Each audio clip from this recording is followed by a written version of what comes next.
everyone. So this video, we are going to look at some X-DNA inheritance for my grandpa Wilfred. And I always like to show this because a lot of people have the question, how long is this DNA carried on? How far back are we going to be able to connect to one another by using our DNA? So this example, we are going to show how you can take two people that were living or at the time are living and how their common ancestor can be someone that was born well over 100 years ago. So this is a picture of my grandpa Wilfred. He was born in 1932 and he lived until 2023. So we were able to DNA test him when he was about 90 years old, and we really discovered a lot of information when we were able to get him into the database. So since we're going to be talking about my grandpa's X-DNA, I wanted to just share this quick chart again. So as you can see, my grandpa's going to be at the bottom of this chart. We are going to completely eliminate his paternal side of the family because he got Y DNA from his father. So he's not inheriting any of that X from there. He is only inheriting that X DNA from his maternal side of the family. The reason I point this out, it's pretty significant when you're searching for someone using that X DNA, because if we did not know who Wilfred was and we matched him on our X chromosome, we would know that we had to share DNA with him through his maternal side. So when it comes to researching and doing that genealogy work and building back those trees, this is a huge thing to discover because now we only have to build out one side of his tree. So it gives us confirmation that we would be connected to him through his maternal side.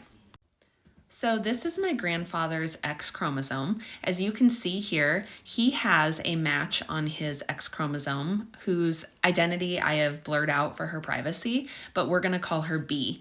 So B shares, outside of the X chromosome, she shares about 548 centimorgans of DNA with my grandfather, and we'll get into centimorgans in another video, but that's just the amount of DNA that she shares that shows us what her possible relationships will be.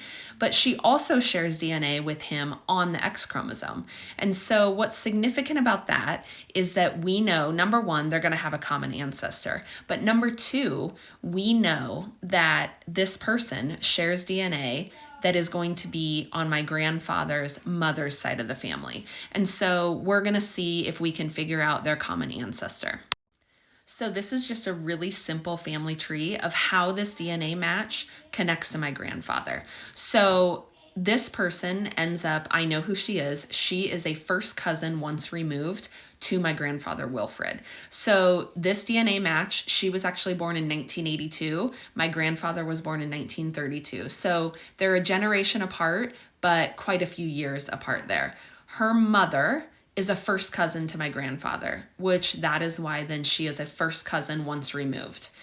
If you look at this chart, in the year 2023, when my grandfather was tested, here is two people that were born about 40, 50 years apart, and they are sharing DNA on that X chromosome. And when we do traditional genealogy research, we build their families back and we see that their common ancestor is Anna Swoboda.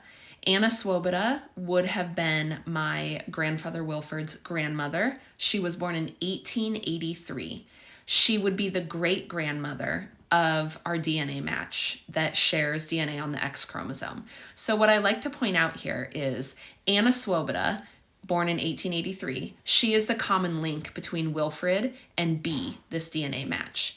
She passed her X-DNA on to every single one of her children. And in this chart, you can see we're focusing on two of her children, Rose Kovar, which is Wilfred's mother, and Marcel Kovar, which is my grandfather's uncle. So that X-DNA went from Anna to both of her children, and then Rose passed that on to Wilfred. Marcel passed that on to his daughter, and then his daughter passed that X-DNA down to her daughter. So this is just a really cool example of how long that X-DNA sticks around and how it can be used to not only, collectively use the DNA to know that they are related at a first cousin once removed, but that X-DNA is able to show us the exact ancestor that they both got it from, and we could likely trace it back even further.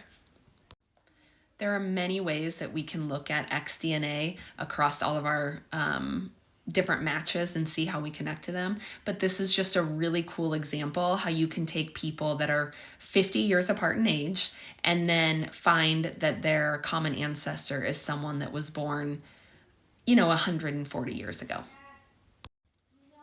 Thank you all for watching, and as always, if you have any questions about DNA in general, your genealogy research, or xDNA specifically, feel free to send a comment or PM me privately and we can discuss. Thanks.